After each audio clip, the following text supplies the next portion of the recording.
ایسے مردوں سے اگر بات کرنی ہو تو پردے کے پیچھے سے بات کرو، سیریس ہو کر بات کرو۔ نامحرم کے ساتھ ہنس ہنس کر بات کرنا، نرم بات کرنا یہ منع ہے۔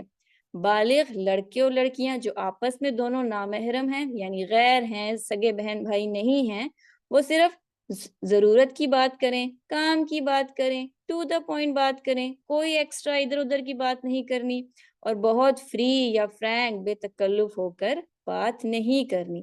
کیوں اللہ یہ ادب بتا رہا ہے؟ کیونکہ اللہ چاہتا ہے کہ کوئی غیر، کوئی دوسرا جب آپ سے بات کرے تو حیا کا، شرم کا خیال رکھے۔ اسی لیے آپ نے بھی زیادہ فضول بات نہیں کرنی تاکہ بے حیائی سے بچ سکیں۔ اسی طرح آگے اللہ تعالیٰ ایک اور اصول بتا رہا ہے ہمیں، ایک اور ادب بتا رہا ہے 33 میں، گھر سے باہر جانے کے آداب۔ اللہ تعالیٰ کہتے ہیں کہ اسلام سے پہلے کی جو زندگی تھی وہ جاہلیت کی زندگی تھی۔ جب لڑکیاں گھروں سے باہر نکلتی تو خوب زیور جولری پہن کر باہر جاتی، بال کھول کر، خود کو سجا سوار کر تیار ہو کر باہر نکلتی تھی۔ اللہ نے اس حرکت سے سختی سے منع کیا ہے اور حکم دیا ہے کہ جب لڑکیاں گھر سے باہر نکلیں تو اس طرح سے تیار ہو کر نہ نکلیں جس طرح جاہل زمانے کی، پرانے زمانے کی عورتیں نکلتی تھیں۔ ایسے باہر نہ نکلو کہ غیر مردوں کی بری نظریں تمہیں دیکھیں، بلکہ سادہ لباس پہن کر، بغیر خوشبو لگائے، سر پر دوپٹہ لے کر، پورے جسم کو کور کر کے باہر نکلو۔ پیارے بچے، اسلام لڑکیوں کو پروٹیکٹ کرتا ہے، ان کی حفاظت کرتا ہے۔ اللہ ہمیں باحیا بناتا ہے۔ اس کلاس میں بہت سی بچیاں ہیں جو 8 سال، 9 سال، 10، 11 سال سے بھی بڑی ہیں۔ تو بچوں، جب بھی آپ گھر سے باہر نکلیں، کسی بھی کام سے نکل سکتے ہیں، اسکول جانے کے لیے نکلیں، نیبرز میں کسی کام سے جائیں، دوستوں سے ملنے جائیں، کوئی بھی کام ہو، جب آپ گھر سے باہر نکلیں تو اس طرح سے نہیں جانا جس طرح آپ گھر میں بیٹھی تھی۔ آپ نے دوپٹہ، اسکارف لے کر خود کو کور کر کے جانا ہے۔ کیوں؟ کیونکہ اللہ نے ہمیں قرآن میں حکم دیا ہے۔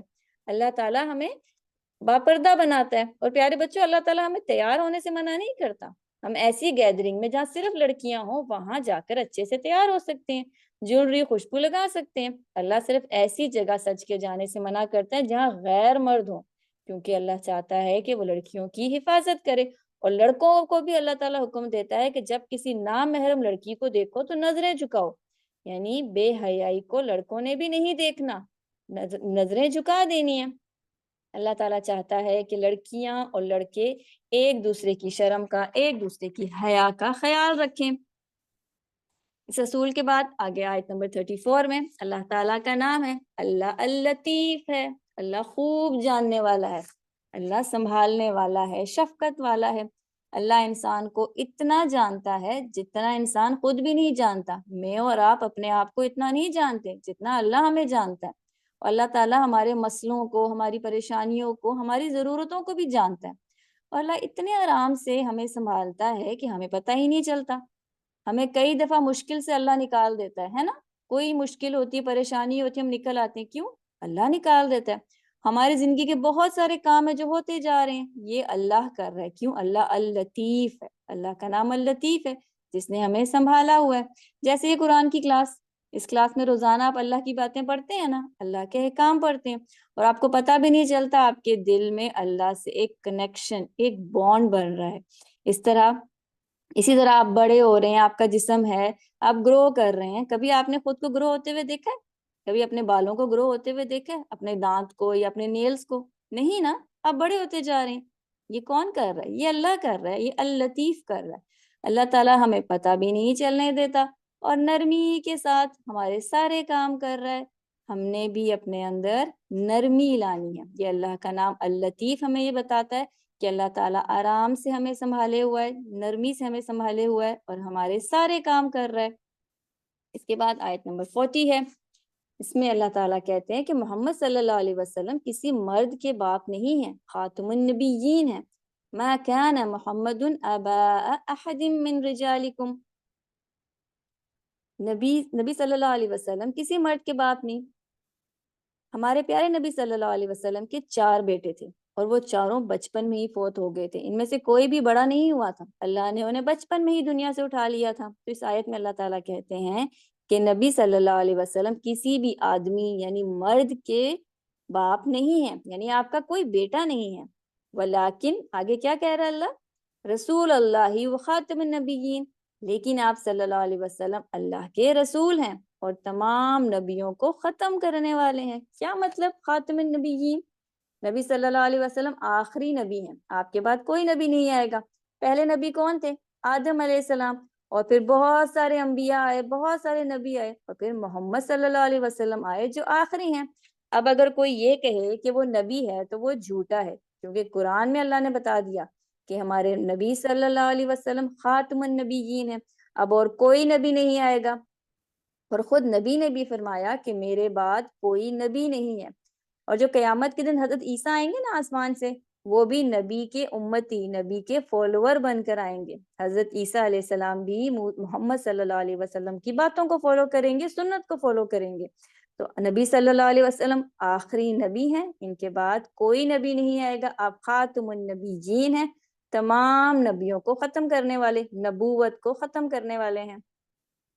اس کے بعد آیت 45 46 ہے، اس میں نبی صلی اللہ علیہ وسلم کی صفات، ان کی کوالٹیز، ان کی ڈیوٹیز ہیں کہ نبی کو کیوں بھیجا۔ اس میں اللہ تعالیٰ بتا رہے ہیں کہ نبی صلی اللہ علیہ وسلم شاہد، بشیر، نذیر، سراجم منیرہ، یہ محمد کے نام ہیں، ان کی صفات ہیں۔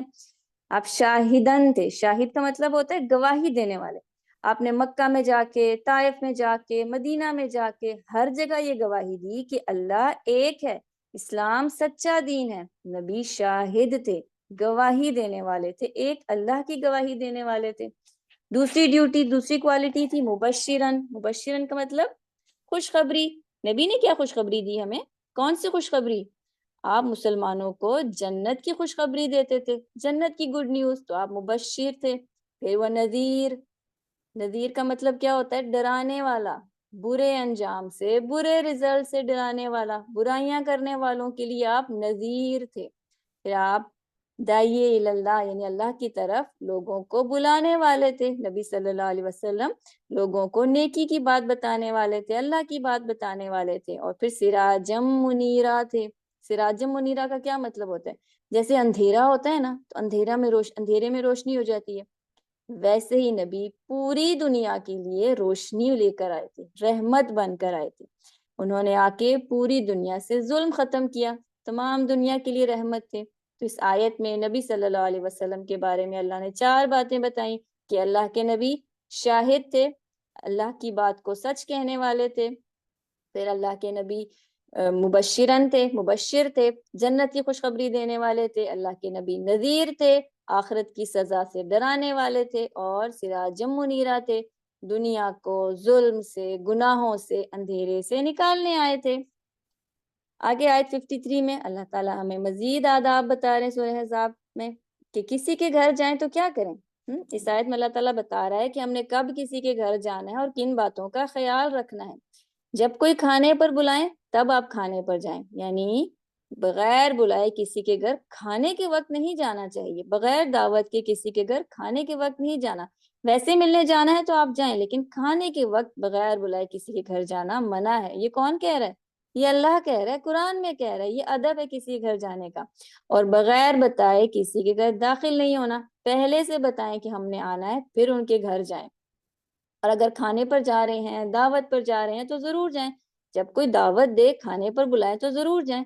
اور جب کھانا کھا لیں، یعنی مقصد پورا ہو جائے، دعوت پر گئے ہیں، کھانا کھا لیا، تو اس کے بعد بلا ضرورت زیادہ دیر نہ بیٹھیں، یعنی بیٹھے نہ رہیں، اپنے گھر واپس چلے جائیں۔ کیوں؟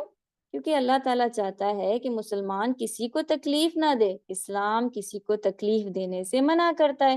تبھی اللہ تعالیٰ ہمیں اتنے پیارے پیارے آداب بتاتا ہے نا، قرآن میں اتنے خوبصورت اصول بتاتا ہے۔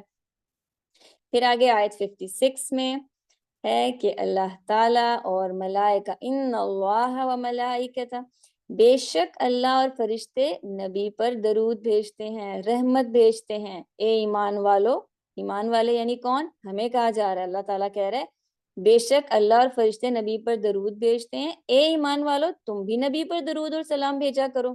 اللہ یہاں ہمیں کیا حکم دے رہا ہے؟ درود پڑھنے کا۔ درود کا کیا مطلب ہوتا ہے؟ مطلب نبی صلی اللہ علیہ وسلم کی تعریف کرنا، اپنے نبی کو یاد کرنا، انہیں عزت دینا، ان کی رسپیکٹ کرنا۔ یہ ایک دعا ہے، درود ایک عبادت ہے۔ ایک مسلمان کی دعاؤں اور عبادت کا حصہ درود بھی ہوتا ہے۔ سب سے مشہور درود کون سا ہے؟ درود ابراہیمی، جو ہم نماز میں پڑھتے ہیں۔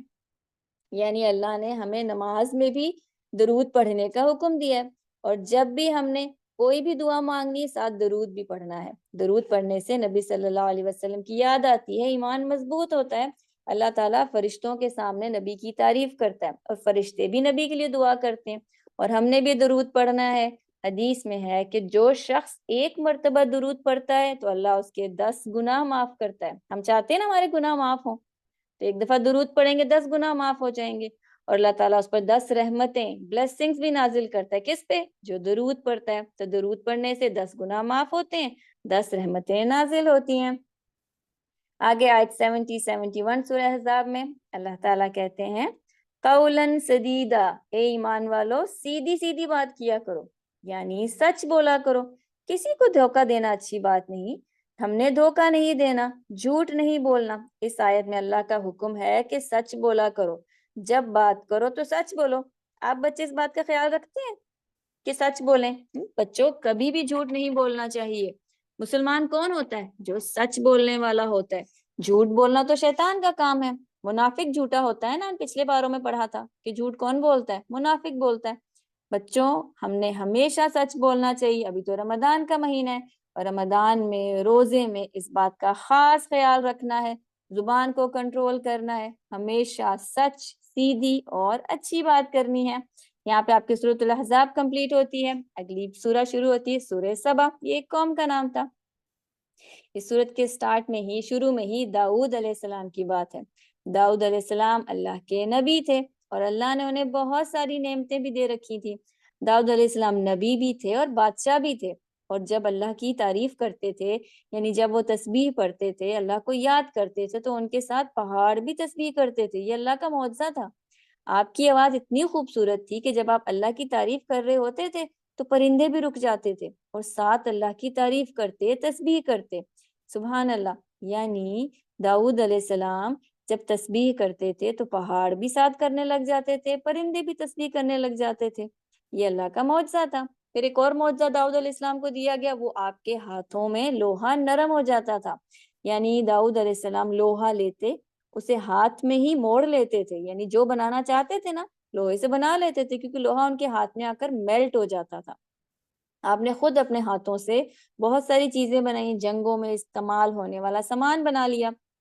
اور اتنی ساری نعمتوں کے بعد داؤد علیہ السلام کیا کرتے تھے؟ ہمیشہ اللہ کا شکر ادا کرتے تھے.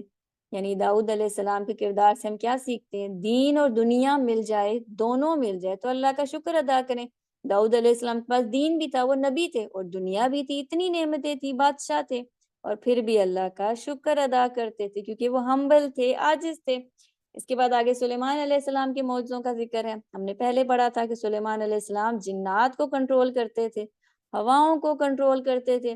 اللہ نے ان کے لیے تانبے کو بھی نرم فرمایا تھا, اور جنات سلیمان علیہ السلام کے حکم سے بڑی بڑی چیزیں بناتے تھے, جیسے اسٹیچوز ہے, عالی شان بڑے بڑے گھر محل ہیں, مسجدیں ہیں, بڑی بڑی دیگیں ہیں, یہ سب جنات بنا دیتے تھے. اس آیت میں تماثیل کا ذکر ہے, تصویروں کا ذکر ہے. جنات تصویریں بھی بناتے تھے. بچوں تصویریں دو طرح کی ہوتی ہیں, ایک زندہ چیزوں کی تصویریں جیسے انسان ہیں, جانور ہیں, پرندے ہیں وغیرہ, اور دوسرا وہ تصویریں جو زندہ نہیں, جیسے آسمان کی تصویر, بادل ہے, پھول ہے, درخت وغیرہ. اسلام میں زندہ چیزوں کی تصویریں بنانا سختی سے منع ہے. کیوں؟ کیونکہ بت پرستی اور آئیڈلز کا سٹارٹ کہاں سے ہوا تھا؟ زندہ لوگوں کی تصویروں سے ہی ہوا تھا. زندہ لوگوں کی تصویریں, ان کی اسٹیچوز بنا کر لوگ آئیڈلز بناتے تھے نا, تو اللہ نے تصویریں بنانا سے منع کیا ہے. اللہ کے نبی نے بھی انسانوں اور جانوروں کی چیزوں کی تصویریں بنانا, ڈرا کرنا, اسکیچ بنانا, پینٹ کرنا, اس سے منع کیا ہے. ہاں آپ درختوں کی بنا سکتے ہیں, آسمان کی بنا سکتے ہیں, پھولوں کی, یعنی بے جان چیزوں کی تصویریں آپ بنا سکتے ہیں, جن میں جان نہیں ہوتی وہ تصویریں آپ بنا سکتے ہیں, لیکن جاندار چیزوں کی تصویریں بنانا اسلام میں منع ہے. اسی طرح جاندار چیزوں کی تصویریں دیواروں پر لگانا بھی منع ہے. کیوں؟ کیونکہ اللہ کے نبی نے فرمایا جس گھر میں زندہ لوگوں کی تصویریں سجائی جاتی ہیں وہاں فرشتے نہیں آتے, اور ایک مسلمان گھر میں ایسی چیزیں نہیں ہوتی. ہم نے ان باتوں کا خیال رکھنا ہے. زندہ چیزوں کی تصویریں نہ بنانی ہے, نہ گھر میں سجانی ہے. اس کے بعد آگے سلیمان علیہ السلام کے فوت ہونے کا واقعہ ہے، بہت ہی انٹرسٹنگ دلچسپ واقعہ، آیت نمبر 14 میں۔ سلیمان علیہ السلام جنات کو کنٹرول کرتے تھے اور جنات سے بڑی بڑی بلڈنگز بنواتے تھے۔ اسی طرح بیت المقدس بھی جنات بنا رہے تھے اور سلیمان علیہ السلام وہاں عبادت کرتے رہتے تھے، یعنی بیت المقدس بن بھی رہا تھا اور سلیمان علیہ السلام وہاں موجود جنات کو دیکھ بھی رہے تھے اور ساتھ عبادت بھی کرتے تھے۔ ایک مرتبہ سلیمان علیہ السلام سٹک کے ساتھ، لاٹھی کے ساتھ سہارے سے بیٹھے ہوئے تھے، یعنی ان کے ہاتھ میں ایک لاٹھی تھی جسے پکڑ کر وہ بیٹھے ہوئے تھے کہ موت کا فرشتہ آیا اور سلیمان علیہ السلام کی روح قبض کر لی اور وہ وہیں بیٹھے بیٹھے فوت ہو گئے۔ جنات سامنے کام کر رہے تھے، انہیں پتہ ہی نہیں چلا اور وہ کام کرتے رہے۔ جنات سلیمان علیہ السلام سے ڈرتے تھے اور انہیں لگ رہا تھا کہ سلیمان علیہ السلام انہیں دیکھ رہے ہیں، اس لیے وہ دن رات اپنا کام کرتے جا رہے تھے۔ سلیمان علیہ السلام کو فوت ہوئے کئی دن ہو گئے تھے اور جنات کو پتہ ہی نہیں تھا۔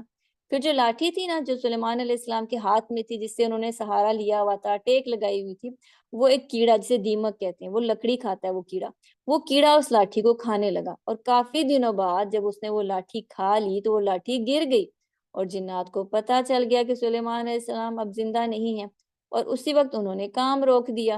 اللہ اکبر! کیا سیکھا؟ پیارے بچوں، دنیا ختم ہونے والی ہے، سب انسانوں کو موت آنی ہے۔ سلیمان علیہ السلام اتنے بڑے پیغمبر تھے، پھر بھی فوت ہو گئے تھے۔ اللہ کا حکم کبھی بھی آ سکتا ہے، موت کبھی بھی آ سکتی ہے۔ دنیا کے کام تو ہوتے رہتے ہیں، اللہ تعالیٰ جنات سے یہ کام کرانا چاہتا ہے، اللہ جو کرانا چاہتا ہے کرا لیتا ہے۔ اور جنات غیب نہیں جانتے، جنات کو نہیں پتا چلا کہ موت کا فرشتہ آیا ہے اور روح قبض کر لیے، کیونکہ جنات تو غیب نہیں جانتے نا۔ اور ہم نے یہ دیکھا کہ کسی کا بھی موت کا وقت کبھی بھی آ سکتا ہے۔ یہاں پہ آپ کی سورہ سبا کمپلیٹ ہوتی ہے، سورہ فاتر شروع ہوتی ہے، 22ویں پارے کی سورہ فاتر۔ فاتر اللہ کا نام ہے۔ قرآن میں 3 صورتیں ایسی ہیں جو اللہ کے نام پہ ہیں، سورہ فاتر، سورہ الرحمن، سورۃ الاعلی۔ یہ 3 صورتیں ایسی ہیں جو اللہ کے نام پر ہیں۔ سورہ فاتر کے شروع میں فرشتوں کی بات ہے، فرشتوں کا ذکر ہے۔ فرشتے کون ہوتے ہیں؟ یہ اللہ کے اوبیڈینٹ، فرما بردار مخلوق ہیں جن کے پاس اپنی کوئی چوائس نہیں ہوتی اور یہ انسانوں کے کام بھی کرتے ہیں۔ ان میں سے کسی کے 2 پر ہوتے ہیں، کسی کے 3 پر ہوتے ہیں، کسی کے 4 پر ہوتے ہیں۔ اور اصل میں فرشتہ کیسا ہوتا ہے یہ تو ہمیں ایگزیکٹ نہیں پتا، لیکن یہ نور کی طرح، لائٹ کی طرح ہوتے ہیں۔ اور یہ جو ہم کارٹون میں فرشتے دیکھتے ہیں نا، فرشتے ایسے نہیں ہوتے، کیونکہ یہ کیسے ہوتے ہیں اللہ نے ہمیں بتایا ہی نہیں۔ اور فرشتوں کے تو بہت سارے کام ہوتے ہیں، کوئی ہماری حفاظت کر رہا ہوتا ہے، کوئی ہمیں شیطان سے بچا رہا ہوتا ہے، کوئی بارش برسانے کا کام کرتا ہے۔ اور 2 فرشتے تو ہمیشہ ہمارے ساتھ ہیں، ہماری اچھی اور بری باتوں کو لکھ رہے ہوتے ہیں۔ آپ کو پتا ہے نا، جو ہم اچھے کام کرتے ہیں وہ ایک فرشتہ لکھتا ہے، جو برے کام کرتے ہیں وہ دوسرا فرشتہ لکھتا ہے۔ کبھی یہ نہ کہا کہ ایک اچھا فرشتہ ہے ایک برا فرشتہ ہے، دونوں فرشتے اچھے ہیں، بس اپنی اپنی ڈیوٹیز کر رہے ہیں، اپنے اپنے کام کر رہے ہیں۔ اللہ تعالیٰ یہاں فرشتوں کی بات کر رہا ہے اور فرشتوں کو دیکھ کر ہم نے کیا کرنا ہے؟ جیسے فرشتے اللہ کی بات مانتے ہیں، ہم نے بھی اللہ کی بات ماننی ہے۔ آگے آیت 10 میں اللہ تعالیٰ ہمیں ایک ٹپ دے رہے ہیں کہ عزت کس کو ملے گی، کسے عزت ملتی ہے۔ آپ چاہتے ہیں نا سب آپ کی عزت کریں، آپ کی رسپیکٹ کریں، چاہتے ہیں نا؟ تو اللہ تعالیٰ کہہ رہا ہے کہ عزت اس کو ملے گی جو اللہ کی بات مانے گا، جو قرآن پر عمل کرے گا۔ عزت والا کون ہوتا ہے؟ عزت والا وہ ہوتا ہے جس کی سب ریسپیکٹ کرتے ہیں نا، اس کی بات مانتے ہیں۔ تو اللہ کہتا ہے اگر ہم اللہ کی بات مانیں گے تو لوگ ہماری عزت کریں گے۔ یعنی جیسا اللہ نے کہا ویسا لباس پہننا ہے، جیسی عبادت اللہ نے کہا ویسی عبادت کرنی ہے، جیسی بات اللہ نے کرنے کا ہم نے ویسی بات کرنی ہے۔ یعنی ہر وہ کام جیسا اللہ نے کہا ہے ویسا ہی کریں گے تو اللہ ہمیں عزت دے گا، دوسروں کے سامنے اللہ ہمیں رسپیکٹ دے گا۔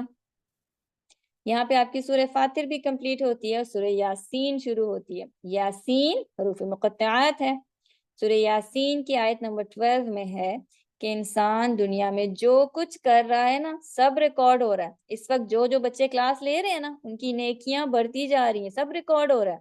کچھ کام ایسے ہیں انسان جو دنیا میں کرتا ہے اور کچھ ایسے ہیں جو وہ دنیا میں شروع تو کرتا ہے لیکن چھوڑ کر چلے جاتا ہے اور بعد میں وہ کام ہوتا رہتا ہے، اس کے بعد بھی وہ نیکی کا کام ہوتا رہتا ہے۔ تو جو کام وہ دنیا میں کر رہا تھا اور کرتے ہوئے دنیا سے چلا گیا، اس کے بعد وہ کام ہوتے رہے، ان تمام کاموں کا انعام یا سزا بھی اس کو اس دنیا کے بعد جانے کے بعد بھی ملتی رہے گی۔ یعنی انسان جو اچھا یا برا کام چھوڑ کر جاتا ہے نا، جسے لوگ بھی فالو کرتے ہیں اور وہ کام کرتے ہیں، تو انسان کے مرنے کے بعد بھی اس کام کا ریکارڈ ہوتا جا رہا ہوتا ہے۔ مثلاً کتنے استاد دنیا سے چلے گئے، قرآن سکھانے والے دنیا سے چلے گئے، ہے نا، اور جو کتابیں وہ لکھ کر گئے ہیں، اور جو وہ لوگوں کو اچھی اچھی باتیں سکھا کر گئے ہیں، جب تک لوگ وہ اچھے اچھے کام کرتے رہیں گے نا، ان استاد کو اس دنیا میں جانے کے بعد بھی وہ اجر ملتا رہے گا، چاہے وہ زندہ ہوں یا نہ ہوں۔ جو وہ سکھا کر چلے گئے ہیں، جب تک وہ لوگ وہ کام کرتے رہیں گے، نیکی کا کام کرتے رہیں گے، انہیں اجر ملتا رہے گا۔ اسی طرح برائی کے ساتھ بھی ہے، اسی طرح برائی کرنے اور سکھانے کے والے کے ساتھ بھی ہوگا۔ برائی سکھانے والے کو بھی سزا ملتی رہے گی۔ جب تک کوئی برائی کسی کو سکھائے گا اور اس دنیا سے چلا جائے گا، جب تک وہ لوگ برائی کرتے رہیں گے، جیسے قابیل نے پہلا قتل کیا تھا نا، اور حدیث میں آتا ہے کہ قیامت تک جتنے بھی قتل ہوں گے نا، ان کا گناہ قابیل کو ملتا رہے گا۔ کیوں؟ کیونکہ اس نے پہلا قتل کر کے قتل کا آئیڈیا دیا تھا، لوگوں کو بتایا تھا قتل کیسے ہوتا ہے۔ تو پیارے بچوں، ہم نے کیا کرنا ہے؟ ہم نے اچھی اچھی باتیں کرنی ہیں تاکہ ہمیں ہمیشہ ان کا ثواب ملتا رہے، اور دوسروں کو بھی اچھی اچھی باتیں سکھانی ہے، تاکہ جب تک آپ کا دوست، آپ کے چھوٹے بہن بھائی آپ کی بتائی ہوئی نیکیاں کرتے رہیں گے نا، آپ کو بھی اجر ملتا رہے گا۔ اتنا ہی اجر ملے گا جتنا نیکی کرنے والے کو ملے گا۔ یعنی آپ کا بھائی یا آپ کا دوست آپ کے کہنے پہ کوئی اچھا کام کرتا ہے نا، تو اس کو تو اجر ملے گا، لیکن ساتھ آپ کو بھی ملے گا، اور ہمیشہ ملتا رہے گا۔ آگے سے وہ کسی اور کو بتاتا ہے تو اس کا اجر بھی آپ کو ملتا رہے گا۔ تو اس آیت میں اللہ ہمیں کیا سکھا رہا ہے؟ اللہ کہتا ہے کہ نیکیاں کرو اور دوسروں کو بھی سکھاؤ نیکیاں، اس سے کیا ہوگا؟ اس سے اجر ملتا رہے گا، یعنی ثواب ہمارا، اجر ہمارا ملٹی پلائی ہوتا رہے گا، اور ہم دنیا میں ہوں یا نہ ہوں ہمیں ثواب ملتا رہے گا۔ ہماری جو گڈ ڈیڈز کی بک ہے نا، وہ ہیوی ہوتی رہے گی۔ اللہ اکبر۔ پارا آپ کا کمپلیٹ ہوا، اور اس کے بعد آج کے پارے سے ہم نے کیا سیکھا؟ سب سے پہلے ہم نے دیکھا کہ غصے پر قابو کرنا ہے، زبان کو قابو میں رکھنا ہے، پھر غیر محرم غیر مردوں سے بلا ضرورت بات چیت نہیں کرنی، گھر سے باہر جاتے ہوئے لڑکیوں کو خود کو کور کرنا چاہیے۔ اللہ تعالیٰ لڑکے اور لڑکیوں کی حیا عزت کا خیال رکھنے کا حکم دیتا ہے۔ پھر ہم نے دیکھا کہ نبی صلی اللہ علیہ وسلم آخری نبی تھے، اب کوئی نبی نہیں آئے گا۔ پھر بغیر بتائے کسی کے گھر نہیں جانا، پھر جاندار چیزوں کی تصویریں بنانا سجانا سختی سے منع ہے۔ پھر حضرت سلیمان علیہ السلام کے بارے میں ہم نے دیکھا کہ موت کبھی بھی کسی بھی وقت کسی کو بھی آ سکتی ہے، چاہے وہ بادشاہ ہو چاہے کوئی عام انسان ہو، موت نے سب کو آنا ہے۔ آج کی ایکٹیویٹی کیا ہے؟ ہم نے کیا کرنا ہے؟ کثرت سے درود پڑھنا ہے۔ ہم نے آج پارے میں پڑھا نا کہ اللہ تعالیٰ اور فرشتے نبی پہ درود پڑھتے ہیں۔ اے ایمان والو، تم بھی درود پڑھو، ابھی تو رمضان ہے، درود پڑھنے کا اجر بہت زیادہ ہوگا۔ ہم نے کثرت سے درود پڑھنا ہے۔ انشاءاللہ نیکسٹ کلاس میں 23واں پارہ پڑھیں گے۔ جزاکم اللہ خیر کثیرہ۔ السلام علیکم ورحمۃ اللہ وبرکاتہ۔